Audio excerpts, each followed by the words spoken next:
Okay, we're going to have our final class in William Blake. I'm glad you like Songs of Innocence and Experience. I think it's the most accessible of his poetry easily, and there are a variety of reasons for it, but one is they're just lyric poems, and lyric poems are always simple. And if they're well done, which they are, then they're very easy to digest and appreciate. And it's also easy to be sympathetic to the objects of his satire, because who's going to be on the side of the people who employ the chimney sweepers and don't care about the children dying? I mean, it's hard not to be with Blake and his anger at these things. So very likable, and obviously things that he will find great sympathy amongst all people, not only Christians there, but certainly Christians as well. Although what he's doing is, and in this sense, Blake's satire is that of an Old Testament prophet, or Jesus himself. It's aimed at hypocrisy. So that's an easy and traditional object of satire, with the aim of correction. So he's a social critic. With that in mind, you'd have trouble understanding people regarding him as a madman, and also find it difficult to believe that he was relatively ignored in his own time. We're going to look at a couple works today which might push you more in the direction of understanding the traditional judgment, but I don't think it displaces him as one of the great writers of the period. That's why I've put him on the course. I don't think you can do a romantic poetry course and ignore Blake. Some, if they're being very strict about the time period, will say he's pre-romantic. I think he has all the features of a romantic writer, and that just means that it means a couple of things, actually. It's very interesting then, if you're going to be strict with the periodization of Romanticism, then you've got problems with it beginning with Wordsworth and Coleridge, with an idea and a response to the French Revolution, because Blake really is writing in and around that time, even before it.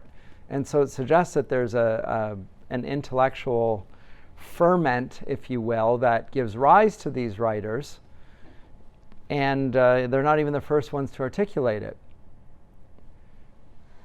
And I have no problem with that myself. But it does somewhat contradict the idea of poets as the great men who inspire others. Or maybe it doesn't. It just means that we add Blake to the mix and start with a madman. And then that's problematic for the rest of the movement. But it does lend itself more to a reading of poetry as a social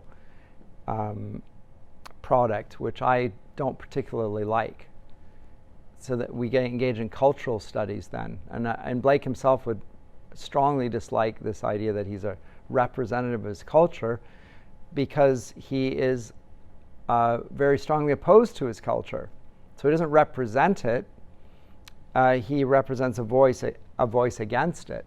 And in the poem Mock On, Rousseau, Voltaire, seems to be critiquing those who critique Voltaire and Rousseau. They're like wind or sand thrown in the wind. It blows back in your faces. You can mock all you want, but your mockery doesn't go anywhere. Right? This poem, this short little poem I did assign. Let's see if I can.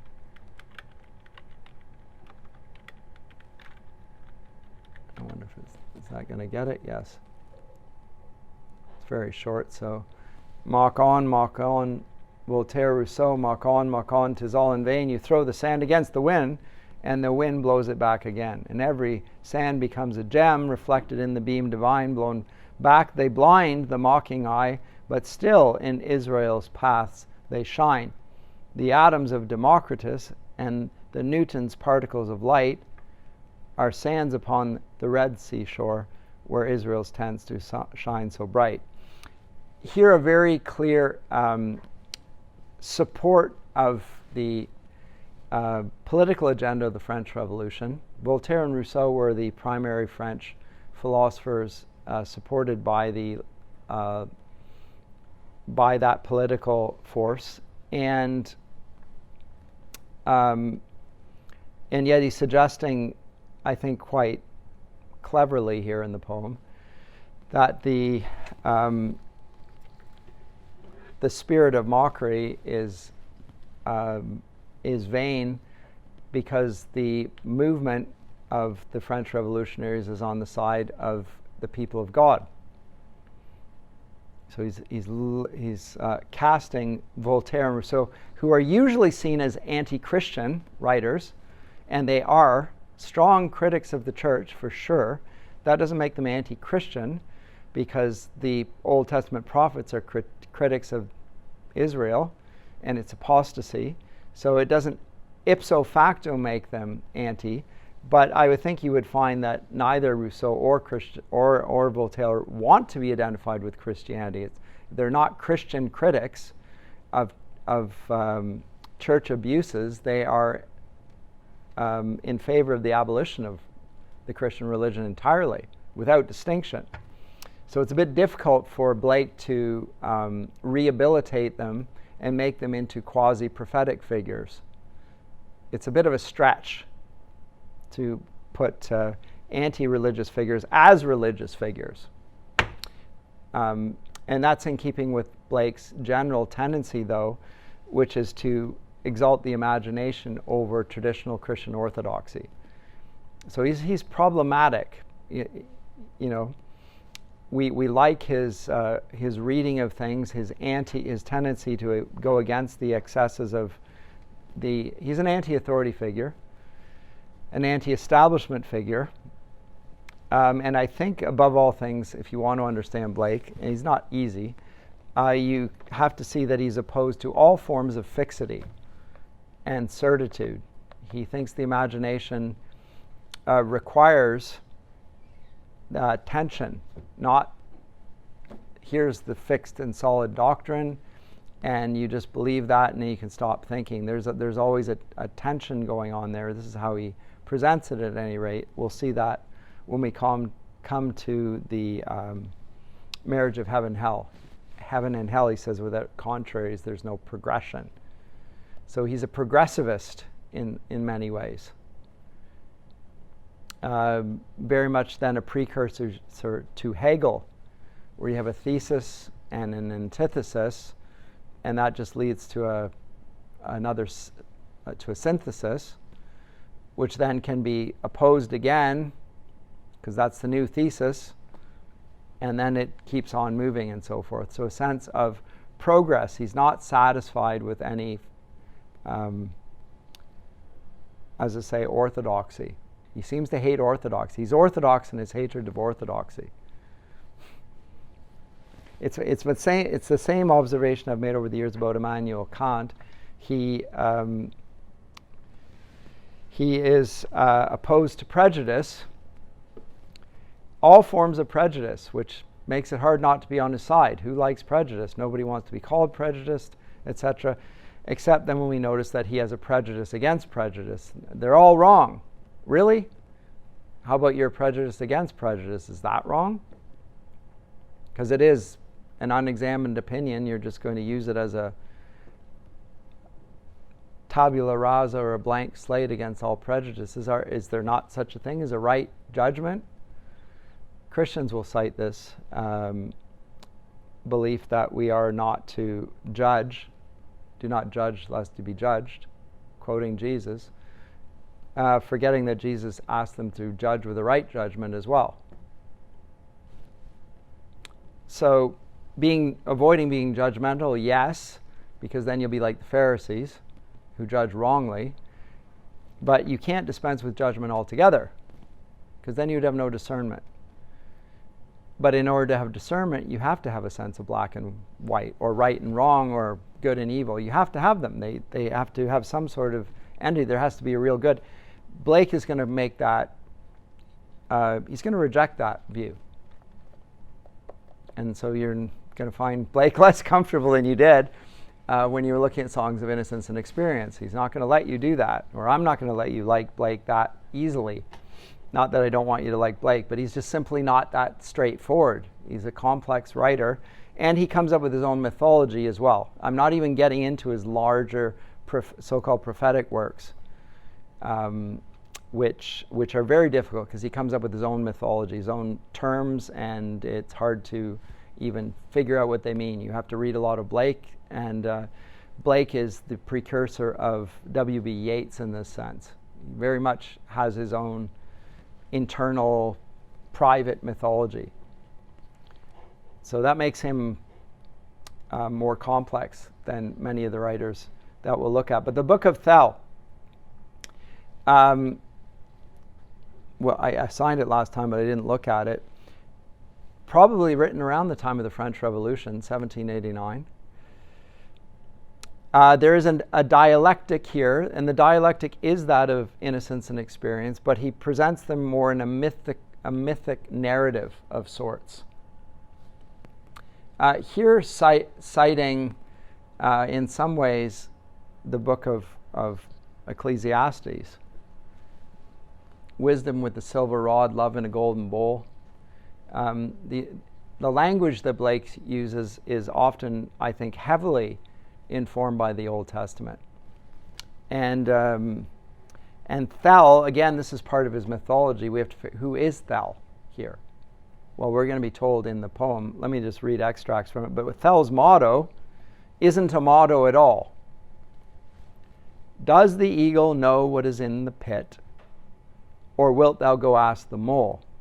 Can wisdom be put in a silver rod, or love in a golden bowl? The eagle, figure of strength, it's the symbol historically in Christian iconography of St. John the Evangelist, but is a soaring, high, kingly bird. Does it know what's in the pit? This is a sort of a Job question. Can things unlike understand the things that they are unlike? Is it possible for this to be? Or will you have to go ask the mole what it's like to be in the pit? Well, you'll have to ask the mole. So neither of them has the right perspective per se. You have to go from that vantage point. Remember, Job speaks out or rather God speaks to Job's accusers, and Job himself, and says, do you have any idea, were you there when I created all things? Were you there? Do you understand Leviathan and Behemoth and all? In some ways, again, sounding like the Songs of Experience, the tiger, the vantage points of things that are terrifying and great, and yet I created them. And do you understand the wisdom of these different types of things? And Job has no answers because they require a perspective that is beyond his. And it's a giant stop complaining, Job, because I know better than you. And I have purposes that are good for you, but you can't see them. Thel's motto is a little bit like this in the sense that Thel's motto, it doesn't sound like a motto. It's more of a, these are a series of rhetorical questions. Can wisdom be put in a silver rod? The rod is used for discipline. The golden bowl representation usually of love. But of course it doesn't contain, it's a symbol of it. So let's hold it as a symbol and not reduce it to some sort of object. Anyway, that's the model. It gets challenging. The daughters of Madame Seraphim led round their sunny flocks. Seraphim are the angels, type of angel, right? Plural.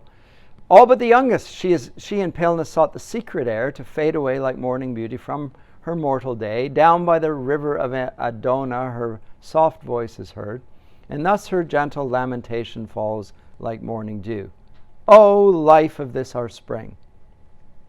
Why fades the lotus of the water? Why fade these children of the spring, born but to smile and fall? Ah, Thel is like a watery bow, and like a parting cloud, like a reflection in a glass, like shadows in the water, like dreams of infants, like a smile upon an infant's face, like the dove's voice, like transient day, like music in the air. Ah, gentle may I lay me down, and gentle rest my head, and gentle sleep the sleep of death, and gentle hear the voice of him that walketh in the garden in the evening time. The last phrase which reminds us of God walking with Adam and Eve in the garden. So it's a dreamy sequence, and one that calls to mind the early unfallen state in the garden. I think he intends that. We ought to pick up the biblical resonance here. The lily of the valley. So this is, but it's not a reference to Eve. Thel is the youngest of the daughters of Madame Seraphim, whatever that means.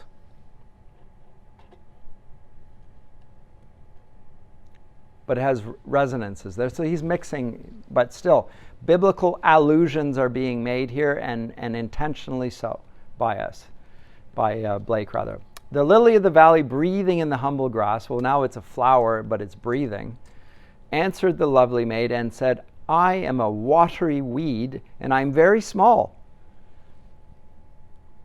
and love to dwell in lowly vales.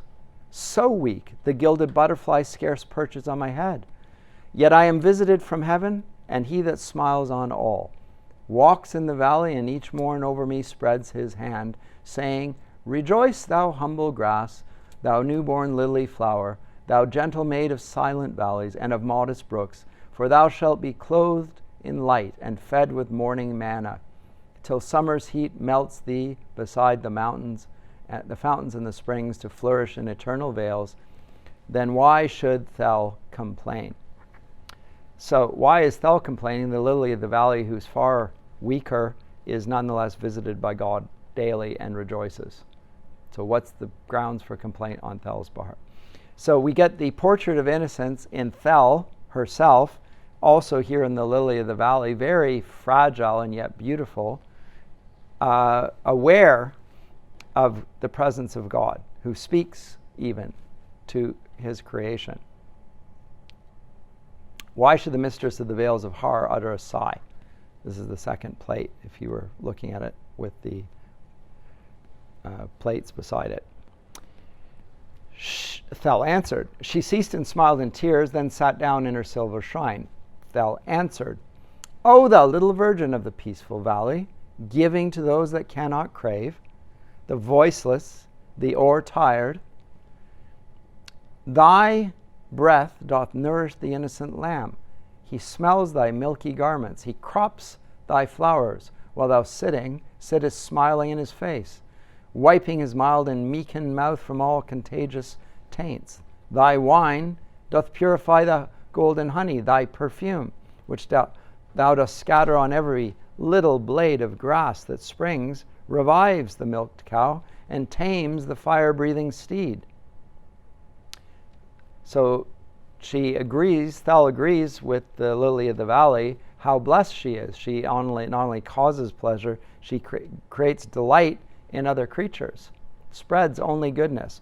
But Thel is like a faint cloud kindled at the rising sun, disappearing, aware of mortality, because the cloud, when the sun shines on it, starts to dissipate from the heat.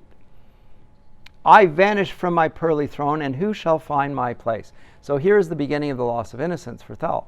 Thel is aware that she will pass. Not so innocent as the lily of the valley. Queen of the vales, the lily answered, ask the tender cloud, and it shall tell thee why it glitters in the morning sky, and why it scatters its bright beauty through the humid air. Descend, O little cloud, and hover before the eyes of Thel. The cloud descended. The lily bowed her modest head and went to mind her numerous charge among the verdant grass. Oh, by the way, I do think that the God speaking to Job from the whirlwind, Job 37 and onwards, is probably a similar sort of scene. But here what we have is dramatis personae. We have various natural figures coming forth to bear witness as actors on the stage. So they're natural objects, but they're speaking to the topic at hand. So now the little cloud comes in. The little cloud is going to speak. O little cloud, the virgin said, I charge thee, tell to me why thou complainest not when in 1 hour thou fade away. Then we shall seek thee, but not find. Ah, Thel is like to thee. I pass away, yet I complain, and no one hears my voice. So they're the likenesses that no one hears my voice, and yet I complain. So there is a difference. The difference is that I suffer, you don't suffer, I suffer, and no one hears my voice. Okay, there's a similarity, but I have a complaint and no one hears me. No one hears you because you don't complain, but in the silence, there is a common ground. The cloud descended, and the lily bowed her modest head. Oops, I've got the wrong. Nope, I'm in the wrong place. The cloud then showed his golden head, and his bright form emerged, hovering and glittering on the air before the face of Thel. O virgin, knowst thou not our steeds drink of the golden springs where Lava is God, by the way, where Lava doth renew his horses? Is a bit like Helios, the sun, here, renewed his horses. Look'st thou on my youth, and fearest thou that because I vanish and am seen no more? Nothing remains. O maid, I tell thee, when I pass away, it is to tenfold life, to love, to peace, and to raptures holy, unseen, descending.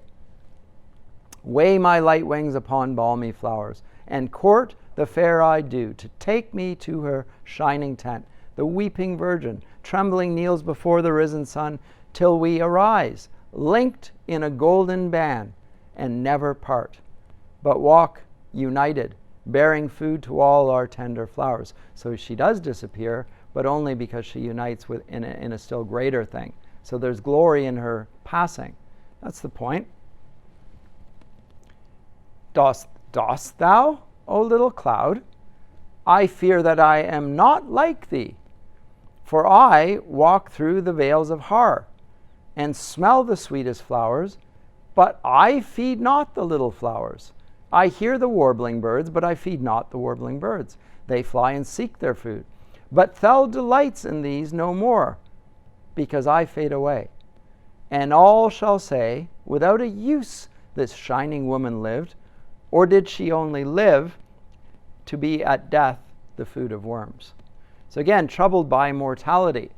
Again, another voice comes forward. I'm like you. No, you're not like me. I'm troubled. You're not troubled. I'm not transformed into something more glorious. I'm just passing away. The cloud reclined upon his airy throne and answered thus. Then if thou art the food of worms, O virgin of the skies, how great thy use, how great thy blessing. Everything that lives not alone, nor for itself. Fear not, and I will call the weak worm from its lowly bed, and thou shalt hear its voice. Come forth, worm of the silent valley, to thy pensive queen. The helpless worm arose and sat upon the lily's leaf, and the bright cloud sailed on and to find his partner in the vale. Then Thel, astonished, viewed the worm upon its dewy bed. Art thou a worm, image of weakness? Art thou but a worm? I see thee like an infant, wrapped in the lily's leaf. Weep not, little voice, thou canst not speak, but thou canst weep. Is this a worm? I see thee lay helpless and naked, weeping, and none to answer, none to cherish thee with mother's smile. So the worm doesn't speak. The clod of clay heard the worm's voice and raised her pitying head. She bowed over the weeping infant, and her life exhaled. Now, a clod of clay could be a figure of speech here for a man, made man of clay, Adam. It could be, speaking on behalf. it's unclear. Could just be a clod of clay. But again, Adam,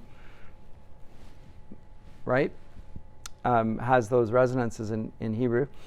Heard the worm's voice, raised her pitying head. She bowed over the weeping infant, and her life exhaled in milky fondness. Then on Thel she fixed her humble eyes. O beauty of the vales of Har, we live not for ourselves. Thou seest me, the meanest thing, and so I am indeed. My bosom of itself is cold, and of itself is dark.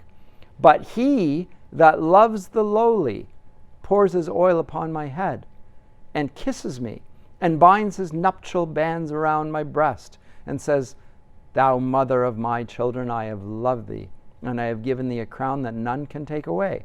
But how this is, sweet maid, I know not, and I cannot know. I ponder, and I cannot ponder, yet I live and love.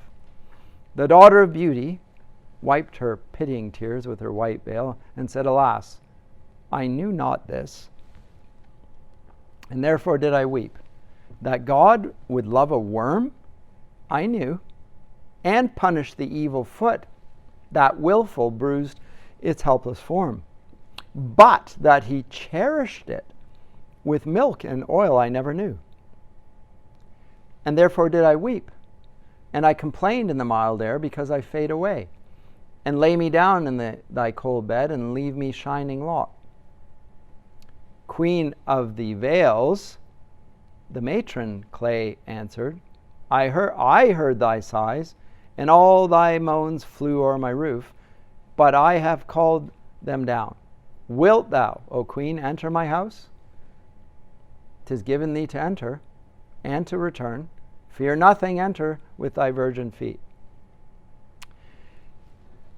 You see, it's like an act. It's a play in which there are actors dealing with the same theme. The eternal gate's terrific porter lifted the northern bar. Thel entered in and saw the secrets of the land unknown. She saw the couches of the dead, and where the fibrous roots of every heart on earth infixes deep its restless twists, a land of sorrows and of tears where never smile was seen. She wandered in the land of clouds through valleys dark, listening dolors and lamentations.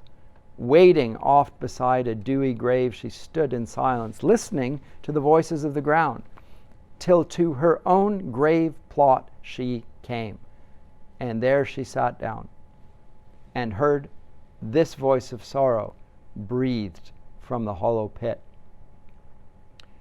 Why cannot the ear be closed to its own destruction, or the glistening eye to the poison of a smile? Why are eyelids stored with arrows ready drawn, where 1,000 fighting men in ambush lie?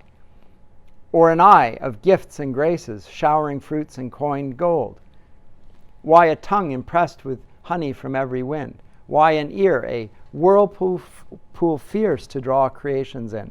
Why a nostril wild inhaling, terror trembling and affright? Why a tender curb upon the youthful burning boy? Why a little curtain of flesh on the bed of our desire? The virgin started from her seat, and with a shriek fled back unhindered till she came into the vales of Har. Okay, so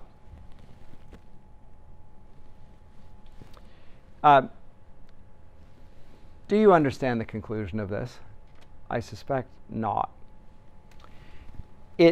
First of all, the conclusion of this, which comes from whom? The queen, matron clay, Eve. If we have clay before, and we have matron clay, an Eve figure. The porter lifts the bar, she comes in, and she looks down at the grave and death that comes from that. And death comes from as a result of sin. And what she's being led to here, now Blake assumes a Christian background and assumes that there's some sort of awareness of this here. It's not. explicit, it's more implicit, or at least alluded to. She wanders through, and then we get a series of questions thrown at her to which there is no answer, but other than her response, which is an answer. Blake shows us, he doesn't tell us what's going on, per se. But the conclusion of this is dealing with the question which Thel has been asking throughout. The pain of death and loss. How is this? Why cannot the ear be closed to its own destruction? So you've heard pleasant answers, and you've been dissatisfied with the pleasant answers because you say you're mortal. You don't see, you're not the Lion King. It's not the circle of life. You get all these, voices saying, "Oh yes, this is wonderful. I get to become something more glorious." And I'm not satisfied with the circle of life answer. I think I'm losing something that I will not gain again. So, and the answer is pretty harsh then. This is from Mother Eve. Why cannot the ear be closed to its own destruction? Or the glistening eye to the poison of a smile? Why are eyelids stored with arrows ready drawn, etc.? These are all pretty negative. I'm not going to answer you with pleasing fictions. You're going to face the hard truth. But at the end of this, why a tender curb upon the youthful burning boy? Why a little curtain of flesh on the bed of our desire? Be referring to hymen here. If you know what that... the sexual act is being referred to at the end of all this. Why is this? So in other words, this is because in the early church, and I don't know if this is being alluded to by Blake, that the misrepresentation of the faith was that sin was passed on through sex. Original sin was actually the sexual act of Adam and Eve. It's heretical teaching, right? But I think I might be wrong here because it's not altogether clear, but it sounds to me like matron clay, which I'm taking as a reference to Eve, is suggesting that rather than avoiding death, she get on with it.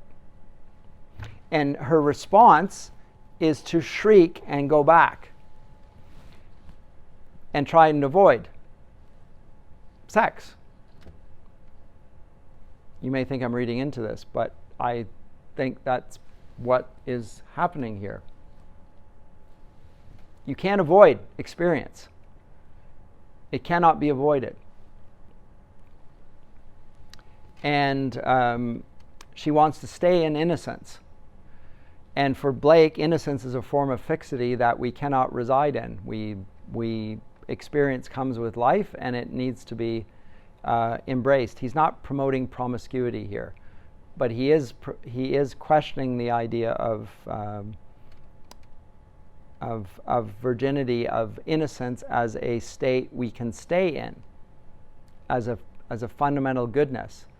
Remember, Blake hates all forms of fixity, and that includes the state of innocence.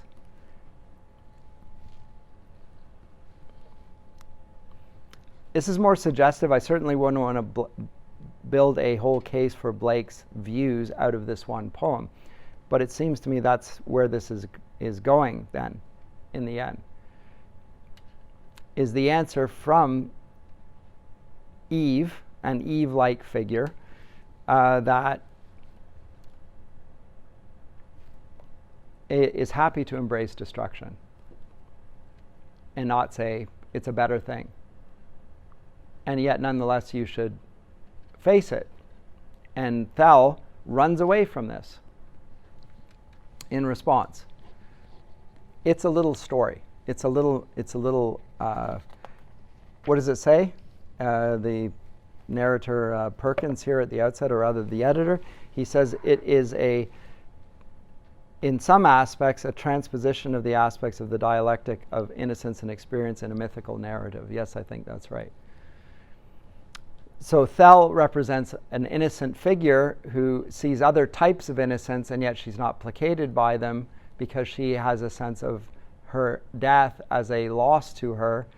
And even the voice at the very end, the concluding voice, the Queen of the Vales, the matron clay, responds to her now as a fellow dying creature and says, you need to gain experience. You cannot simply avoid it. And Thel runs away, flies away, shrieks and flies unhindered till it goes back to the Vales of Thar. I do know from my reading of Blake over the years that Blake is never satisfied with a lack of progression. This is how not to do innocence. Innocence goes, it's static like a pool that is unstirred. It goes to seed. Pools don't go to seed, but it goes rotten. It's like a swamp. That's his view of these things. Comments or questions? It's a complex poem. Blake's a little complex. I find when you read it aloud, it gets a little easier, a little bit more accessible. No.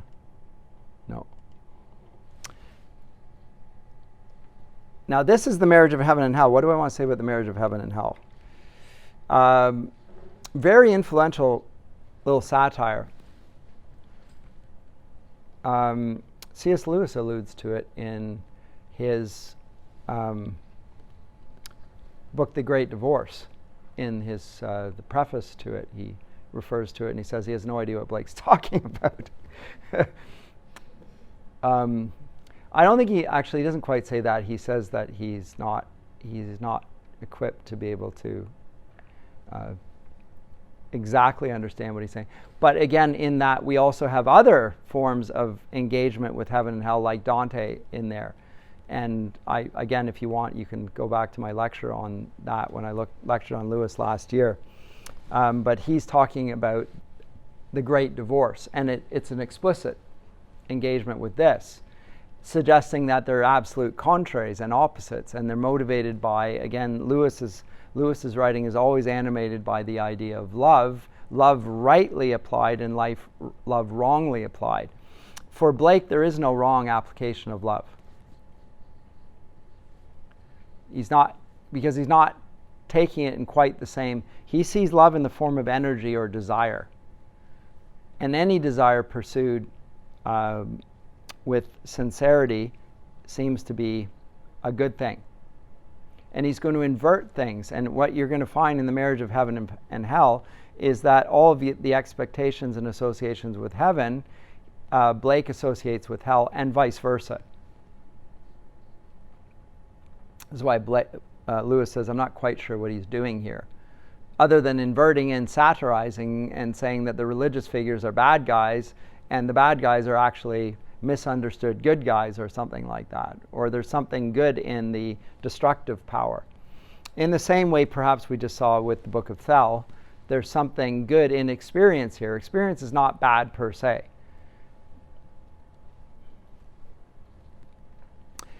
Anyway, this poem's written after the other one. It is a satire. It might be satirizing the Swedish religious writer Emanuel Swedenborg that's mentioned here in your preface. Commonly accepted that this is the case by other scholars as well. Swedenborg is a religious figure, had a significant following in Sweden, for that matter. Very much of a millennialist in the sense he thought that the world was coming to an end. And given the time period leading up to the French Revolution and the natural disasters and so forth, had a fairly wide audience. Similar to our days in certain ways. Lots of doom and gloom in the air.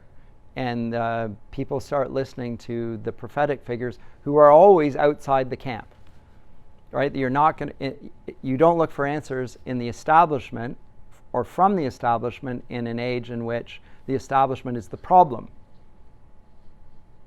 Right, so it's the problem where you go to politicians for the answers, but you're a politician, therefore you can't provide the answers. This is what people are looking for that.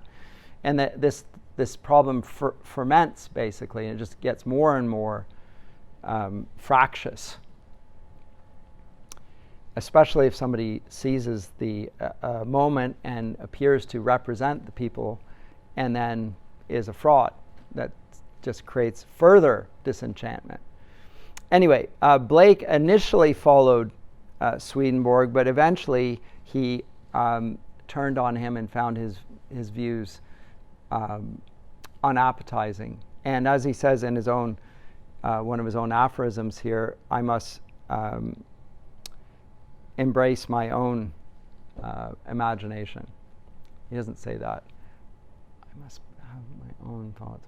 I've forgotten. I'll come to it in a sec. I don't know why I've lost the famous quote, but I have lost it. The title is ironic. It's not a marriage at all. If it is a marriage, it's a pretty brawling marriage. It's the two opposites which are in dynamic tension at all times. There's never a unity. There's always hostility. Blake likes the hostility, or the tension, or whatever you want to put at it. It's got a lot of energy. Blake loves energy. He thinks it's the essence of creativity. And he wants the contraries to preserve themselves. So he doesn't want experience to become innocent. And he doesn't want innocence to become experience per se. Innocence is a good thing, but left to its own devices, it isn't good. It needs to be moving to experience, and experience likewise is of it. Well, look at his Songs of Innocence and Experience. He's very sharp, like they're not all good. Experience is London, right? The chimney sweeper is bad on both accounts. They're inescapable, and don't regard either of them as the good position. They're a different position, but they both can be held within a certain type of integrity. Anyway, so he's going to present this here in, again, his mythologizing terms. Rintrah being the angry prophet, maybe like John the Baptist. I don't know, but a biblical prophetic figure of some sort. Rintrah roars and shakes. Again, it's the argument, Miltonic. Milton's always lurking in the background with the Romantics. Roars and shakes his fires in the burdened air. Hungry clouds swag on the deep. Once meek and in a perilous path, the just man kept his course along the vale of death. Roses are planted where thorns grow, and on the barren heath sing the honey bees. Then the perilous path was planted, and a river and a spring on every cliff and tomb, and on the bleached bones red clay brought forth. Again, interesting there, clay, Adam, life, and yet bleached bones, death in the same image.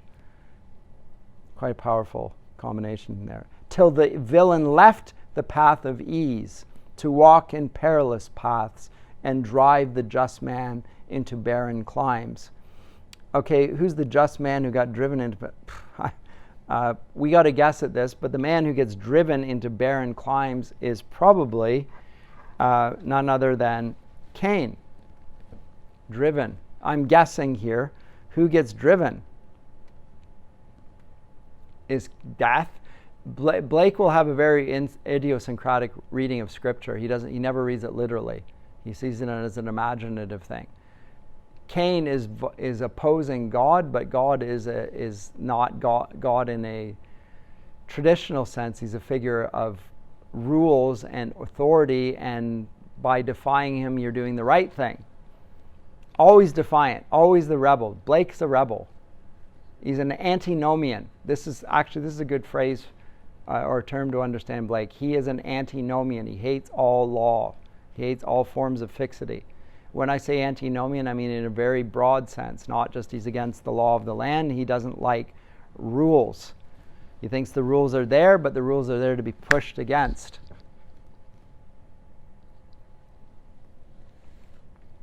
Now the sneaking serpent, but it's clearly a reference to the Garden of Eden, the opening path, or the opening section here. The argument are giving an account of the Garden of Eden, but a Garden of Eden in which the man who slays his brother seems like a just man. We would say he's the opposite of just. But again, Blake is going to invert every expectation here, and Adam, the red clay and the bleached bones, is dead in the ground. But still we're in the garden. Now, till the villain left the paths of ease to walk in perilous paths and to drive the just man into barren climes. Well, who's the villain and drive the just man? I don't know exactly here. But now the sneaking serpent walks in mild humility, and the just man rages in the wilds where lions roam. seems like a rather interesting revision of the Garden of Eden myth. Rintrah roars and shakes his fires in the burdened air. Hungry clouds swag on the deep. So it concludes the beginning argument where it began. As a new heaven is begun, and it is now 33 years since its advent, the eternal hell revives. And lo, Swedenborg is the angel sitting at the tomb. 33 years, Jesus lives for 33 years. And Swedenborg is the angel at the tomb being, I guess, the resurrection. His writings are the linen cloths folded up. Now is the dominion of Edom. Connected with Esau. Again, okay, that's the bad, but now the good. Okay, everything's inverted. With Edom. And the return of Adam into paradise. See, for reference, Isaiah 34 and Isaiah 35. Well, in Isaiah 34 and 35, there's the foretelling of the destruction of the wicked and a coming eternal paradise. Sort of a prophetic there. And so he is revisiting that, but he's inverting the expectations there.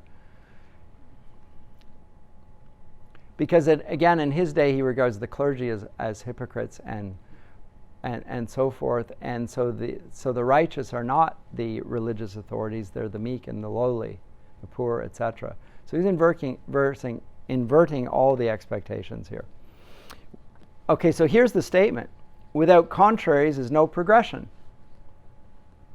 Attraction and repulsion, reason and energy, love and hate are necessary to human existence.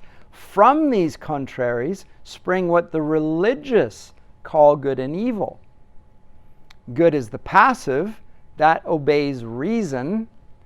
Evil is the active springing from energy. Good is heaven. Evil is hell.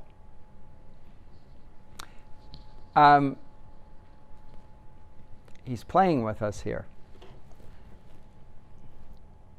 The voice of the devil. The devil is Milton or Blake's hero here, in case you didn't know.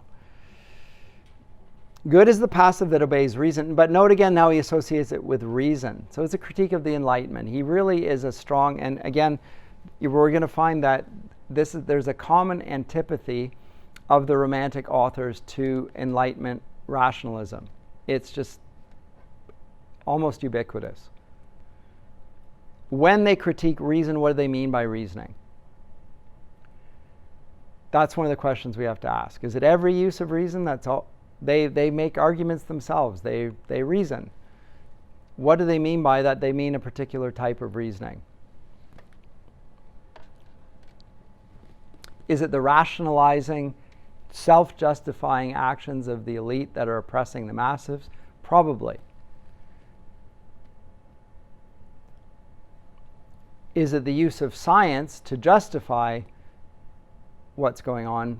Probably. Is it the faculty of reason across the board? Whether they mean that or not, we can't accept that as a conclusion. But anyway, reason is a whipping boy for the Romantics. And they will appeal to feeling in response to it. So reason is over here, feeling is over here, and feeling is good and reason is bad. More or less what Blake's doing here with heaven. There's a lot of inversion going on. There's a lot of straw manning in terms of argumentation. But in the context, it's got a political application. He is talking about the authorities reasoning for actions taken which are actually oppressing. This is the time of the Industrial Revolution, or at least we're in the early beginnings of it. People are being moved off the land towards the cities, a movement that will accelerate throughout the 19th century. People pulled out of the farms and into cities, where they are huddled together in Dickensian conditions. Right? So we're not there yet, but we're going that way. Good is heaven, evil is hell. The voice of the devil. all Bibles or sacred codes have been the causes of the following errors. That man has two real existing principles, viz., a body and a soul. Like, if I want to take issue with this, you can start all over the place. The body and the soul are not a principle. Like, it's that you're using the wrong words. But the idea that we have two realities in relation to us, a body and a soul, is an error or a sacred code. Well, the ancient Greeks held this. It's not a sacred code, it's just a belief about human nature. But again, I'm taking issue with his terminology. Let's not do that throughout, otherwise we'll never stop with Blake, because he's not very careful with his terms on this, and I'm being an academic with him, and he would probably hate that. And I can live with that because he's dead. But a body and a soul, the idea that there are these two discrete principles, we'll accept this, he says is an error. So he's going to want to see there's a unity in these. So whatever the body desires is also a soulish thing. It's not, they're not seeing what he's going to hate is actually what Christianity also hates, which is the idea that the body is evil and the soul is good. That's a pagan view. It's a Gnostic view. It's certainly not a Christian view that the body is evil. It's a Cartesian view. I'm not sure if it's a sacred code, but it's certainly a common mistake about human nature. Blake, in questioning that one is good and the other evil, is correct. However, that they're distinct seems obvious to me. Of course they're distinct, and they are discrete entities, but enough. Let me just go on. That energy called evil is alone from the body, and that reason called good is alone from the soul. Okay, so now he's really dealing with Gnostic forms of heresy, which we find very early in the early church. That's true. But the Bible doesn't assert this, and neither do Christians. Heretics do. And as far as sacred codes, I'm not sure what sacred code would hold to this view either. Yes? I'm just curious, how would you define energy? Because Who knows? Okay. Desire is one way. It's just... I was just confused a little bit on that wording, because I feel like reason we hear a lot in terms of like Gnosticism and stuff like that, but energy was just a new term. Energy is a new thing, and it seems to be, it has something of the force of love, right? Because there's an attraction, it's a force, it's a movement, and love might be would be a more Christian term, but I'm not sure it would. When he is talking about this, it's not going to be satisfactory either.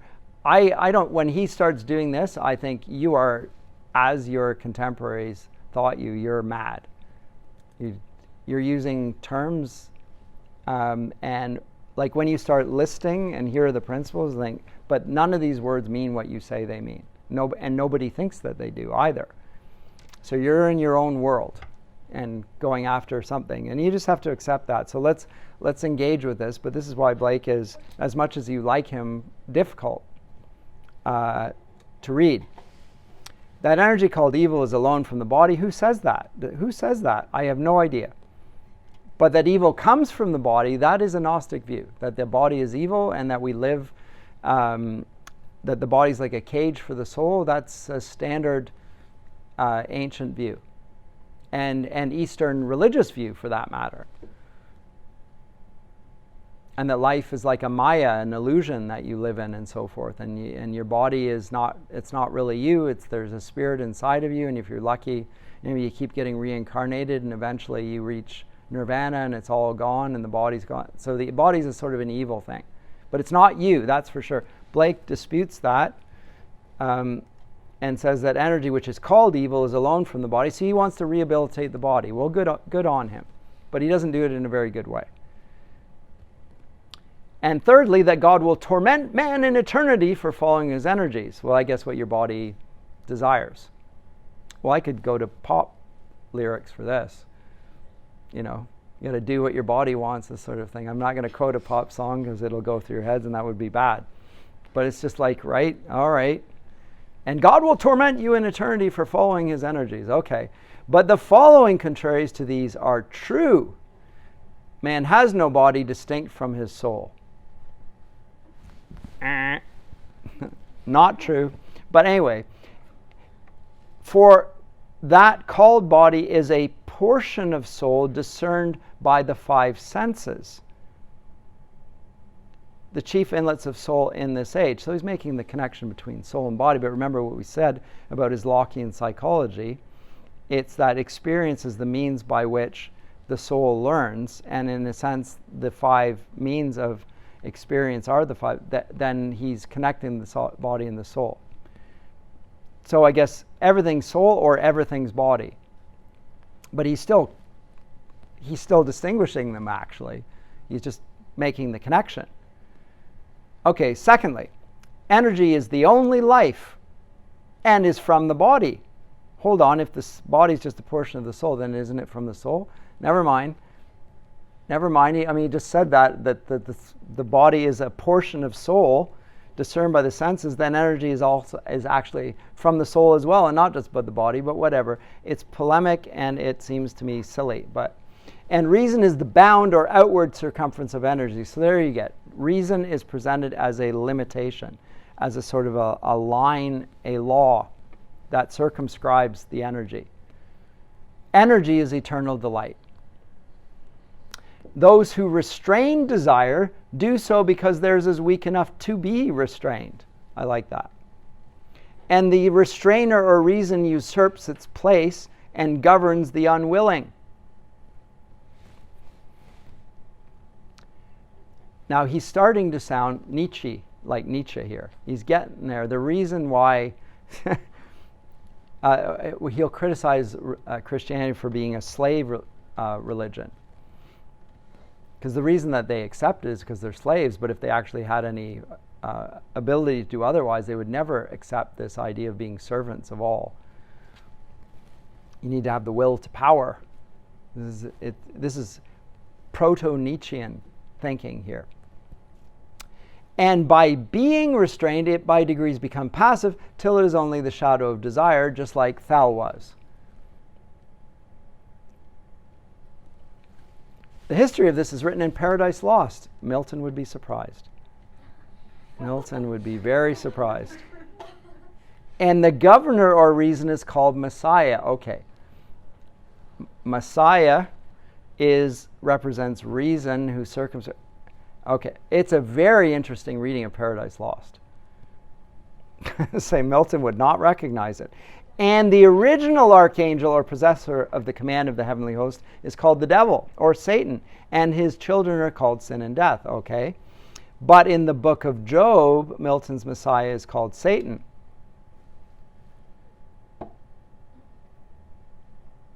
That's when it gets fun. The reason it's fun is you've read Paradise Lost, so you can say, that's a unique reading. I would never have come to that one. For this history has been adopted by both parties. It indeed appeared to reason as if desire was cast out. But the devil's account is that the Messiah fell and formed a heaven of what he stole from the abyss. This is shown in the gospel. Which one? This is why people said he was crazy. They go, So it's shown in the gospel. Oh, I forgot that one. Oh, where he prays to the Father to send the Comforter or desire. Oh, there's another translation for the Holy Spirit. Desire, that reason may have ideas to build on, the Jehovah of the Bible being no other than he who dwells in flaming fire. Know that after Christ's death, he became Jehovah. Okay, so now you get outright full-blown heresy.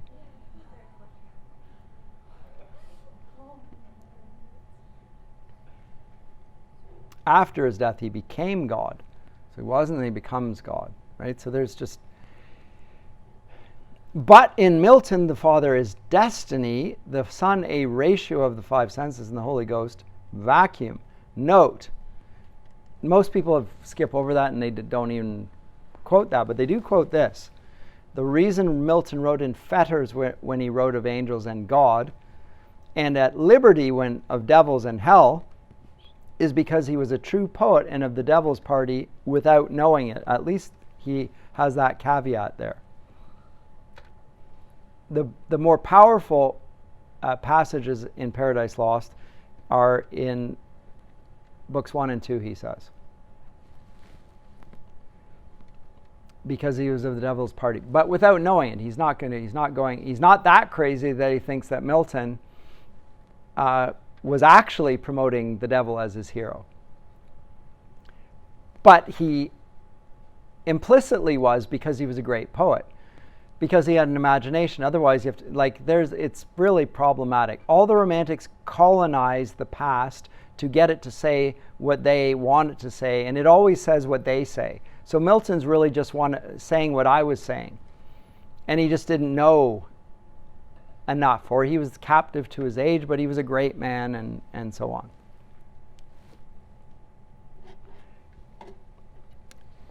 You will find that the same reading is used when modern critics read scripture and they disagree with it. They'll say, well, the author was actually agreeing with me when I give you this interpretation, and the reason he didn't say it just the way I did was because he was trapped in that era, and so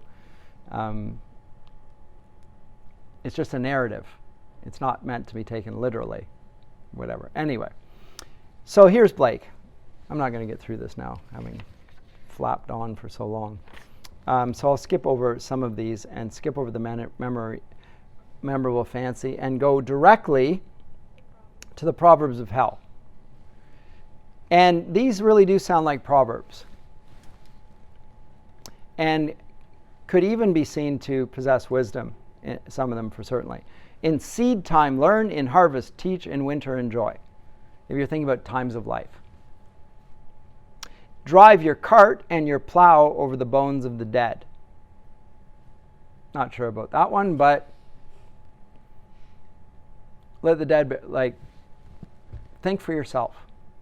Don't consult the authorities. Again, he contains the antipathy of the age for all authority figures. The road of excess leads to the palace of wisdom. Experience the world. Get hurt. Suffer. Wisdom comes from suffering. Prudence is a rich, ugly old maid courted by incapacity. Remember what he said earlier, those whose desires are weak enough to be restrained are restrained, and they get weaker and weaker. This is the Übermensch speaking. He who desires but acts not breeds pestilence. Well, who would that be? That would be Thel. She desires but acts not, and ran back, breeds a pestilence. It goes wrong. The cut worm forgives the plow. Dip him in the river who loves water. A fool sees not the same tree that a wise man sees. I think that's could be seen as a true statement.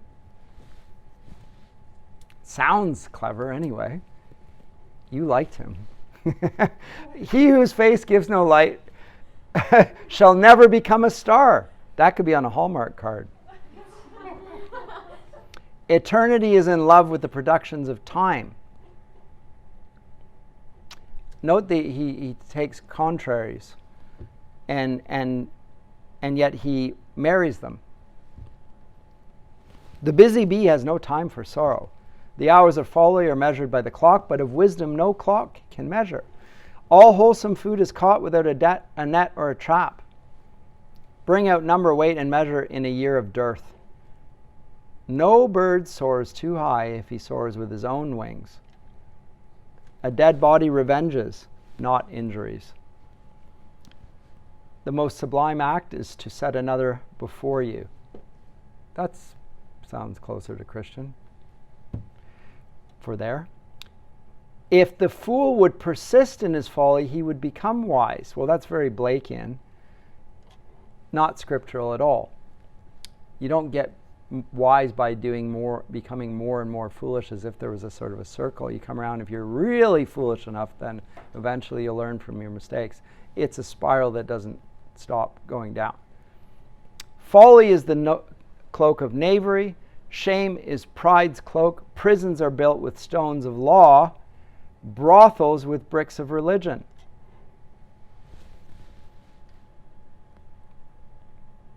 Codifies behavior. It creates a class of individual that we call prostitute, and drives men to avoid their desires, and they have to seek it outside of marriage, and therefore those are prostitutes. And so we create brothels by trying to say this is legitimate and this is illegitimate and whatever. The evil is created by laws, by restraint. As I say, he's an antinomian. The pride of the peacock is the glory of God. The lust of the goat is the bounty of God. The wrath of the lion is the wisdom of God. The nakedness of woman is the work of God. Excess of sorrow laughs. Excess of joy weeps. The roaring of lions, the howling of wolves, the raging of the stormy sea, and the destructive sword are portions of eternity too great for the eye of man. The fox condemns the trap, not himself. Joys impregnate, sorrows bring forth. Let man wear the fell of the lion, woman the fleece of the sheep. The bird a nest, the spider a web, man friendship. This is what they built. The selfish, smiling fool and the sullen, frowning fool shall be both thought wise, that they may be a rod. Anyway, you can get, these are all on. Here's one. Damn braces, bless relaxes.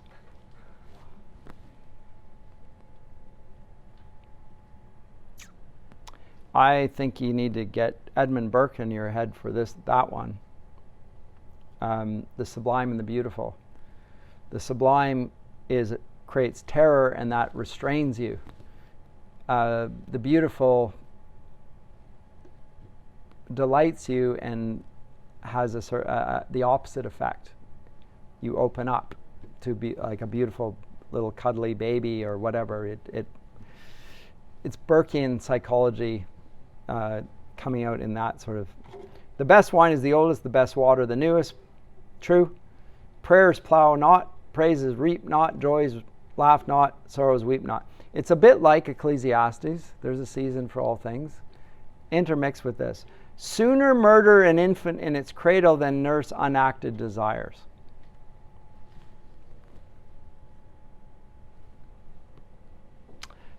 Okay, now his theory of the priesthood. You're going to like this. The ancient poets animated all sensible objects with gods or geniuses. That is one theory for where the ancient poets came up with their mythologies.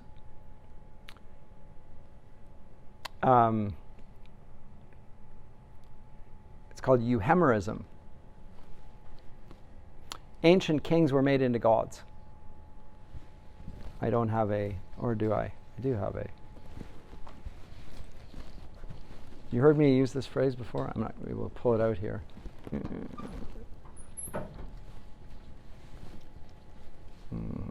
Is this? Yeah, it's up here.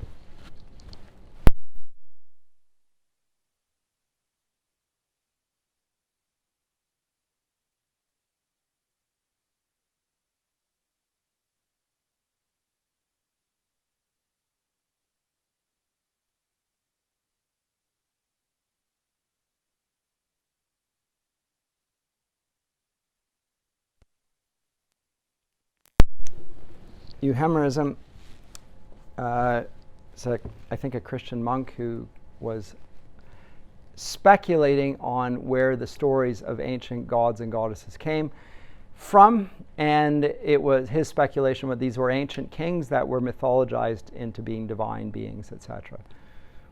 It's a type of allegorization. It's just a theory.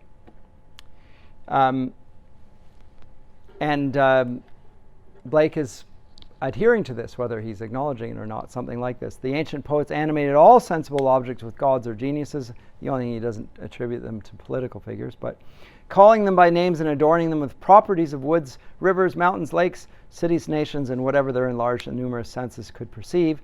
And particularly they studied the genius of each city and country, placing under its mental deity, till a system was formed, which some took advantage of and enslaved the vulgar by attempting to realize or abstract the mental deities from their objects. Thus began priesthood. So what he's giving us here is an explanation for an anthropological explanation for religion.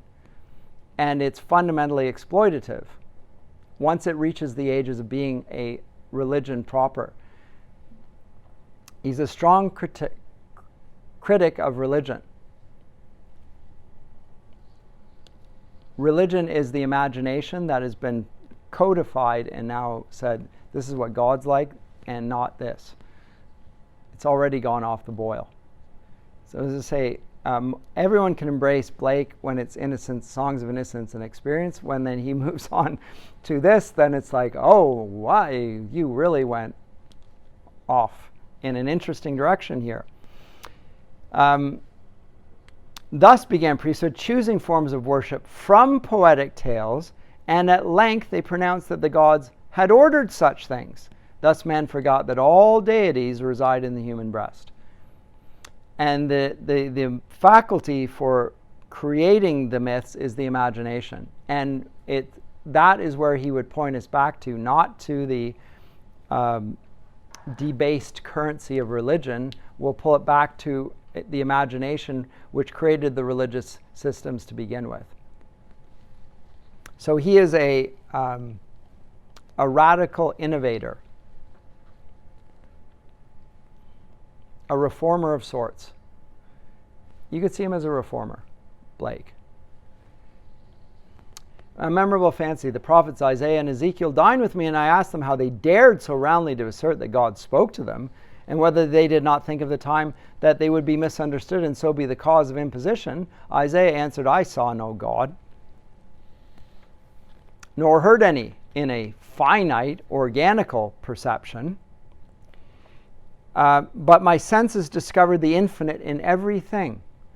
And as I was then persuaded and remain confirmed that the voice of honest indignation is the voice of God, I cared not for consequences but wrote. So what is the poetic impulse? It's honest indignation.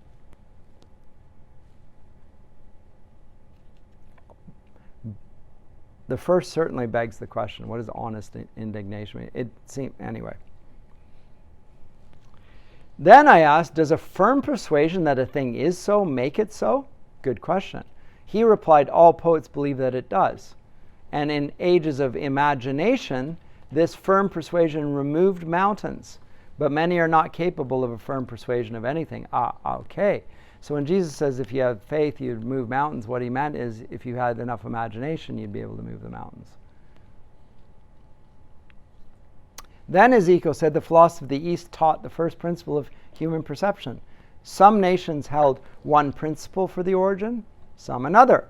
We of Israel taught that the poetic genius, as you now call it, was the first principle, and that all others merely derivative, which was the cause of our despising the priests and philosophers of other countries, and prophesying that all gods would at last be proved to originate in ours, and to be the tributaries of the poetic genius.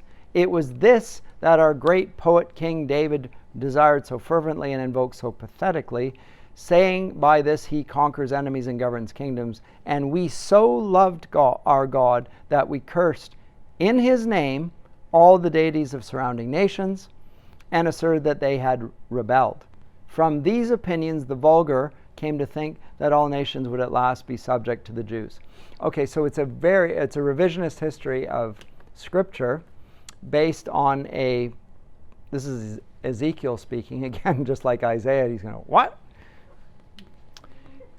This, he said, like all firm persuasions, has come to pass for all nations. Believe the Jews' code and worship the Jews' God, and what greater subjection can be? I heard this with some wonder and must confess my own conviction. After dinner I asked Isaiah to favor the world with his lost works. He said none of equal value was lost. Ezekiel said the same of his. I also asked Isaiah what made him go naked and barefoot 3 years. He answered the same that made our friend Diogenes the Grecian. I then asked Ezekiel why he ate dung and lay so long on his right and left side. He answered, the desire of raising other men into a perception of the infinite. This the North American tribes practice. Is he honest who resists his genius or conscience only for the sake of present ease or gratification? Anyway, I'm out of time. And I think you can see that it starts to go off the rails in various interesting directions. There's one part in Plate plate 16 16. where he says, religion is an endeavor to reconcile the two. Note, Jesus Christ did not wish to unite, but to separate them, as in the parable of sheep and goats. Yes. And he says, I came not to send peace, but a sword. Yes. Like, that is the worst. It's the worst possible. That parable. Yeah, it is so far, it starts to get, so you think, well, this is the problem with making logical errors or interpretative mistakes, is once you start assuming that was correct, and so if that's true, then this, and if that's true, then this, and then you get to where everyone else says, you are crazy. Nobody thinks this. I feel like he's not even just interpreting it like wrong. He's also adding in like motivations that aren't real. Well, they're his motivations, clearly, as a poet. He has a sense of rightness and wrongness. And again, his railing against and his satirizing of authorities, you can really easily sympathize with him. But when he starts coming up with his explanations for it and how Scripture endorses this as the real way of reading Scripture, you're thinking, wow. Now, all I'll say on this last word, because we're going to move on next class, is William Blake was the hallmark of Northrop Frye's career. He was the first poet that he wrote. Northrop Frye, the great Canadian critic, gave a lecture, I think it was a Massey lecture, The Educated Imagination, wrote a series of books on the Bible as literature, reading it as an imaginative work. And it's Blake who called the Bible the great code of Western art. It's a way of reading Scripture, but it's to say it's heterodox is an understatement. It is an extraordinarily distant reading from anything before it. It's the product of the Enlightenment engaging with Scripture in terms that Scripture would never recognize, and no one before it either. It's trying to come up with a spiritual reading of things. It fits more modern psychology than it does anything else. But anyway, it's worth reading. I think Blake is a great poet in some ways, but as I say, you can't stay with him too long, or I think